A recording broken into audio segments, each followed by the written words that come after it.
Early puberty అంటే ఇదివరకు 13-14 సంవత్సరాలకి పుష్పవతి అయింది పిల్ల అని చెప్పుకునే పరిస్థితి నుంచి ఇప్పుడు మనం 6, 7, 8 ఏళ్లకు కూడా ఇటువంటి ఎర్లీ ప్యూబర్టీ కేసెస్ చూస్తున్నాం. చాలా షాకింగ్గా ఉంది. Seen even in months baby. Months బేబీలో ప్యూబర్టీ సిమ్టమ్స్ అసలు అటువైపు డెవలప్మెంట్ స్టార్ట్ అయిపోతుంది. ఫస్ట్ మనం ఏం చేస్తున్నాము, అది పాత నుంచి ఉంది కదా, ధర్మో రక్షతి రక్షిత అని, అట్లా మనం ఏమి చేస్తామో అదే మనకి వెనక్కి కొడుతుంది. సో స్లో ఒక ప్యూబర్టీ ఏజ్ని కూడా తగ్గించుకుంటూ వచ్చేసాం మనం. అబ్బాయిలు 9+ అయితే పర్వాలేదు, అమ్మాయి 8 and above అయితే పర్లేదు అమ్మాయిల్లో అనుకుంటాం. But for me I think Indian girls are still not mentally so mature at 8 also. మనం శుద్ధమైన పాలు ఇస్తున్నాము అనుకుని గేదె మా ఇంటి ముందుకు వచ్చి మా ముందు పితికిస్తాడండి అని కరెక్టే, కానీ వాళ్ళ ఇంటిలో వాళ్ళు ఆ గేదెకి ఏమి ఇస్తున్నారో మీకు ఏమన్నా తెలుసా? So safest milk is the pasteurized milk which government will give us. I really don't know how organic anything is, because we are trust factor అక్కడ. అబ్బాయిల్లో I have seen 10-year-old boy getting breast. So gynaecomastia same thing కదా, oestrogen అంతా ఎక్కువ అయ్యి వస్తుంది. ఏముంది అంటే high end of antibiotics అన్ని, మిరపనం అన్నీ వేసేస్తారు వాటికి. సో అవన్నీ మనం తింటున్నప్పుడు అవి మనం ఉడకపెట్టినా పోవు, హార్మోన్స్ వాటి నుంచి మనకు వస్తాయి. కుక్కర్లో 4 విజిల్స్ ఇచ్చిన పోదు. సో మన బ్రెయిన్ కి సెంటర్ కి కనెక్షన్, అక్కడి నుంచి పిట్యూటరీ అని ఉంటుంది, FSH LH అనే హార్మోన్స్ రిలీజ్ అవుతాయి. అబ్బాయిల్లో టెస్టిస్ వీటి మీద యాక్ట్ చేసి స్టిమ్యులేట్, అక్కడి నుంచి హార్మోన్స్ రిలీజ్ అవుతాయి, ఈస్ట్రోజన్, ప్రొజెస్ట్రాన్ ఆర్ టెస్టోస్ట్రాన్. ఇప్పుడు మనకి 6 yearsకి ఎడినార్కి, 7 yearsకి థిలార్కి, 8 yearsకి ప్యూబార్కి, అంటే 9 yearsకి వచ్చేస్తున్నాయి. అంటే అప్పుడు కూడా ఎంత 4వ తరగతి 5వ తరగతి వెనక్కి పడిపోతారు. అవును. అండ్ ఫిజికల్గా పెరగటం, మెంటల్గా తక్కువ ఉండటం వల్ల చైల్డ్ అబ్యూస్కి చాలా ఆస్కారం ఉంటుంది. ఎక్స్పెక్టెడ్ ఒక చాలా దారుణమైన సైడ్ ఎఫెక్ట్. తెలుసుండదు, ఎదుగుండరు. అండ్ వాళ్ళని భయపెట్టచ్చు పిల్లల్ని. ఏమని చెప్పావంటే మీ అమ్మ నాన్నని చంపేస్తా, మీ అమ్మ నాన్న ఉద్యోగం పోగొడతా, ఎనీథింగ్. ఫర్ ఎగ్జాంపుల్ మీరు మంత్స్ బేబీ అన్నారు. మంత్స్ బేబీలో ప్యూబర్టీ సిమ్టమ్స్ అసలు అటువైపు బ్రెస్ట్ డెవలప్మెంట్ స్టార్ట్ అయిపోతుంది ఫస్ట్. దాని తర్వాత బట్ పుట్టిన వెంటనే కొంతమంది శిశువుల్లో బ్లీడింగ్ చూస్తాం మనము. అది ఏంటంటే మదర్స్ హార్మోన్స్ ఏవైతే ప్రెగ్నెన్సీలో ఉంటాయో అవి విత్డ్రావల్గా అవటం, దాన్ని మనం ఎక్కువ ఇంపార్టెన్స్ ఇవ్వాలి, దాన్ని పీరియడ్స్ అని అనం. పుట్టిన బేబీలో కొంచెం బ్లీడింగ్ అయితే తల్లిదండ్రులు వరి అవ్వద్దమ్మా, ఇది మీ హార్మోన్స్ బేబీకి వెళ్ళి వచ్చింది, సో డోంట్ వరీ అంటాం. ఈస్ట్రోజన్ లెవెల్స్ ఎక్కువ ఉండి సడన్గా తగ్గిపోవడం వల్ల వస్తాయి. అది కాకుండా తర్వాత యాజ్ ద బేబీ గ్రోస్ మనం చేసే తప్పు ఏంటి అంటే, మనం శుద్ధమైన పాలు ఇస్తున్నాము అనుకుని మనకి ఎన్నిసార్లు, ఫస్ట్ రీజన్ ఐ ఆస్క్డ్, ఎన్నిసార్లు అడుగుతాను నేను, ఏంటమ్మా మీరు చేసే పనులన్నీ నాకు చెప్పండి అంటే, చాలా శుద్ధమైన పాలు ఇస్తున్నామండి, ఆ గేదె మా ఇంటి ముందుకు వచ్చి మా ముందు పితికిస్తాడండి అని. కరెక్టే, కానీ వాళ్ళ ఇంటిలో వాళ్ళు ఆ గేదెకి ఏమి ఇస్తున్నారో మీకు ఏమన్నా తెలుసా? తెలీదు. సో ఏ బిజినెస్ మ్యాన్కైనా amount of milk should be more, అది న్యాచురల్, వాళ్ళకి డబ్బులు ఎక్కువ కావాలంటే. సో అమౌంట్ ఆఫ్ మిల్క్ ఎక్కువ అవ్వడానికి వాళ్ళు ఏం చేస్తారు, ఆక్సిటోసిన్ ఇంజెక్షన్స్ ఇస్తారు, సో ఇంజెక్షన్ ఎక్కువ ఉంటుంది, ఆర్ స్టీరాయిడ్స్ ఇస్తారు, or anything which will increase anabolism, అట్లాంటివన్నీ. సో దాంతో ఏమవుతుందంటే వీళ్ళు ఇప్పుడు మన ఇంట్లో వచ్చి ఎంత ఉడకబెట్టినా అవి పాస్చరైజ్ అయినట్టు కాదు. అదే. So safest milk is the pasteurized milk which government will give us. అది మనం అపోహల్లోకి పోయి మేము గేదె, మేము organic, I really don't know how organic anything is, because we are trust factor అక్కడ. ఇది చాలా షాకింగ్ ఫ్యాక్ట్, ఎందుకంటే ఆర్గానిక్ అనుకుని మనం తెచ్చుకుంటున్న దానిలో ఎంత ఆర్గానిక్ వి డోంట్ నో. అది నేను అనేది, మనం ఎవరిని ఒక అనటం కాదు, but how we are trusting them. But is it that? So ఏ మిల్క్ తీసుకున్నా ఈజ్ ఇట్ పాస్చరైజ్డ్ అని చూడాలి. అది పాస్చరైజ్ చేసినప్పుడు ఎనీథింగ్ పొల్యూషన్స్ అవన్నీ మనకి అవి తగ్గుతాయి అన్నమాట, అవన్నీ విరిగిపోతాయి. సో ఆ పాలు ఇస్తున్నందువల్ల దెన్ ఇది అబ్బాయిల్లో I have seen 10-year-old boy getting breast. So gynaecomastia same thing కదా, ఈస్ట్రోజన్ అంతా ఎక్కువ అయ్యి వస్తుంది. So again that boy was going through lot of embarrassment, mental harassment by the peers and everything, and he was going into shell. The parents got him to me. So వాళ్ళని నా దగ్గరికి తీసుకొచ్చారనమాట. తీసుకొస్తే నేను అడిగాను ఏంటి అమ్మా అంటే, సేమ్ స్టోరీ ఎవ్రీవేర్, పాలు ఎక్కడి నుంచి, పాలు ఇక్కడి నుంచి. సో ఇట్లా ఉట్టి పాలనే అనట్లేదు, there is another thing which can happen, the type of chicken we eat. అంటే ఏ చికెన్ తింటున్నాం మనం. ఇందాక నేను అన్నట్టుగానే ఒక చికెన్ బరువుని బట్టి వాళ్ళకి వచ్చే డబ్బులు ఉంటాయి. సో బరువు పెంచాలంటే ఏం చేయాలి, వాటికి లాట్ ఆఫ్ ఈస్ట్రోజన్స్ హార్మోన్స్ ఇస్తే వాటి బరువు పెరిగి, మామూలుగా నాటుకోడి 1 kg ఉంటే అదే మనకి ఇప్పుడు మామూలుగా దొరికే 3 kgs 4 kgs, సో డబ్బులు ఎక్కువ ఉంటుంది. ఎవరన్నా కూడా వాళ్ళకి ఇది అవుతుంది. అలాగే what I have scene as a child, మన ఊర్ల సైడ్ వీళ్ళు ఈ రొయ్యలు పంపకం చేసేటప్పుడు ఫీడ్ మేత అని వేస్తారు. అది ఏముంది అంటే హై కైండ్ ఆఫ్ యాంటీబయోటిక్స్ అన్ని మిరపనం అన్నీ వేసేస్తారు వాటికి. సో అవన్నీ మనం తింటున్నప్పుడు అవి మనం ఉడకపెట్టినా పోవు హార్మోన్స్, వాటి నుంచి మనకు వస్తాయి. కుక్కర్లో 4 విజిల్స్ వచ్చినా పోదు.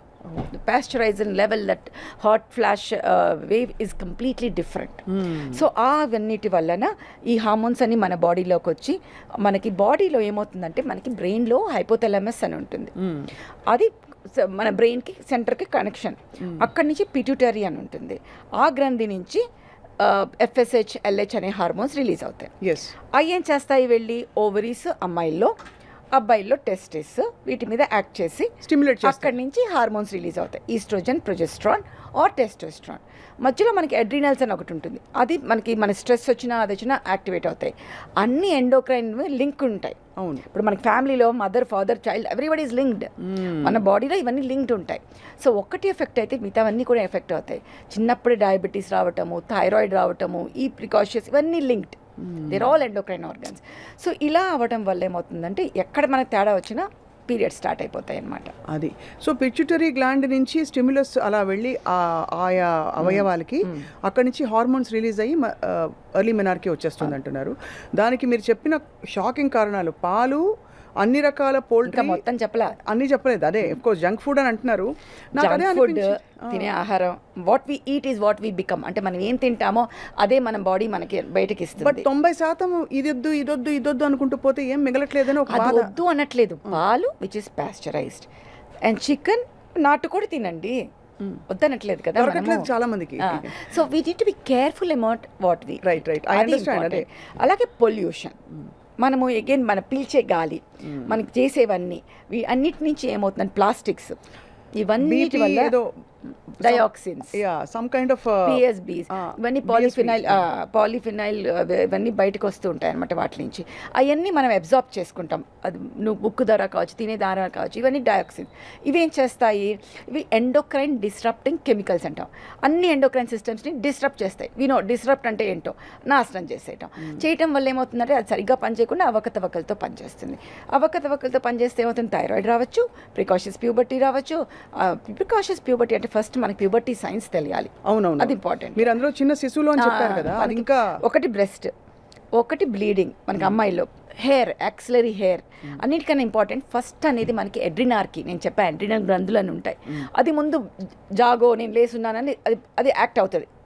ఫస్ట్ అది యాక్ట్ అయిన 1 yearకి వి విల్ హ్యావ్ థీలార్కీ అంటే ఏంటంటే బ్రెస్ట్ డెవలప్మెంట్, నాడ్యూల్ డెవలప్మెంట్. అది అయిన 1 yearకి, ఇది న్యాచురల్ కోర్స్, ఇప్పుడు అన్నీ షార్ట్ అయిపోయినాయి. అదైన 1 yearకి ప్యూబార్కీ అంటే ప్యూబిక్ హెయిర్ డెవలప్మెంట్. అదైన 1 yearకి మెనార్కీ అంటే మనం ఇచ్చే స్ట్రెస్ 7th class పిల్లల్లో, లైక్ 5th class పిల్లల్లో మనం స్ట్రెస్ బాగా ఇచ్చేస్తే, వాళ్ళకి ఇచ్చే జంక్ ఫుడ్, ఎక్సర్సైజ్ చేయకుండా ఊబకాయం ఎక్కువ అవటం వల్ల శరీరంలో కొవ్వు నుంచి, చర్మం కింద ఉన్న కొవ్వు నుంచి ఈస్ట్రోజన్ రిలీజ్ అవుతుంది. సో ఇవన్నీ అర్థం చేసుకోవాలి. ముద్దుగా ఉంది కాదు ఇంపార్టెంట్, ఆ ముద్దుగా ఉండటం అనేది ఎంత డెలిటేరియస్సో మనకు తెలుసుకోవాలి. Number of fat cells which are form పర్మనెంట్గా ఉంటాయి. ఆ ఫ్యాట్ సెల్ నుంచి estrogen release is something which is not. So ఈ అన్నిటి మూలంగా మనకి ఇప్పుడు మనకి 6 yearsకి అడ్రినార్కీ, 7 yearsకి థీలార్కీ, 8 yearsకి ప్యూబార్కీ, అంటే 9 yearsకి వచ్చేస్తున్నాయి. అంటే అప్పుడు కూడా ఎంత 4వ తరగతి, 5వ తరగతి. వాళ్ళకి మెంటల్గా మనం మెచ్యూరిటీ చేస్తున్నామా? మన ఇళ్లలో మనం ఏం చేస్తున్నాం, పిల్లల్ని ఇంకా చిన్న పిల్లలని ట్రీట్ చేస్తున్నాం. కరెక్ట్. మనకు వెస్ట్రన్ సైడ్ లాగా చిన్నప్పటి నుంచి ఎక్స్ప్లెయిన్ చేయట్లేదు అన్నీ. సో మెంటల్లీ వాళ్ళు చిన్నళ్ళు, ఫిజికల్లీ పెద్దగా అయిపోతున్నారు. అవును. So what can happen, first thing they feel conscious about their body, అంటే వాళ్ళ బాడీలో వచ్చిన, శరీరంలో వచ్చిన తేడాలని వాళ్ళని ఎలా తీసుకోవాలో వాళ్ళకే అర్థం కాదు. సో దే స్టార్ట్ టైట్గా బ్రెస్ట్ని చేసేయటము, అండ్ ఫ్రెండ్స్కి కనపడకుండా ఉండాలని చూడటము, వాళ్ళు ఏడ్పిస్తారని ఆత్మన్యూనత భావంతో ఉండటము, బ్యాక్ బెంచర్స్, వాటి మీద కాన్సన్ట్రేట్ అవ్వటం వల్ల చదువులో వెనక్కి పడిపోతారు. అవును. అండ్ ఫిజికల్గా పెరగటము, మెంటల్గా తక్కువ ఉండటం వల్ల చైల్డ్ అబ్యూస్కి చాలా ఆస్కారం ఉంటుంది. అది ఇది ఒక అసలు అన్ఎక్స్పెక్టెడ్, ఒక చాలా దారుణమైన సైడ్ ఎఫెక్ట్. అది ఇంట్లో వాళ్ళు కావచ్చు, మోస్ట్ ఆఫ్ ద టైం మనకు తెలుసు పిల్లల మీద అబ్యూస్ తెలిసిన వాళ్ళే చేస్తారు, ఇంట్లో వాళ్ళే చేస్తారు. ఎందుకంటే వాళ్ళలో ఆ గ్రోత్ కనిపిస్తుంది, మెంటలీ వాళ్ళకి తెలిసి ఉండదు, ఎదుగుండరు.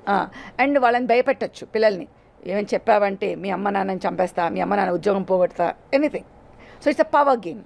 సో ఈ పిల్లలందరూ ఇది. సో ఈ మధ్య కొంచెం నేను చూసిన పాజిటివ్ పాయింట్ అంటే పేరెంట్స్ కొంచెం అవగాహనలోకి వచ్చి బ్రెస్ట్ డెవలప్మెంట్ రాగానే తీసుకొస్తున్నారు మన దగ్గరికి.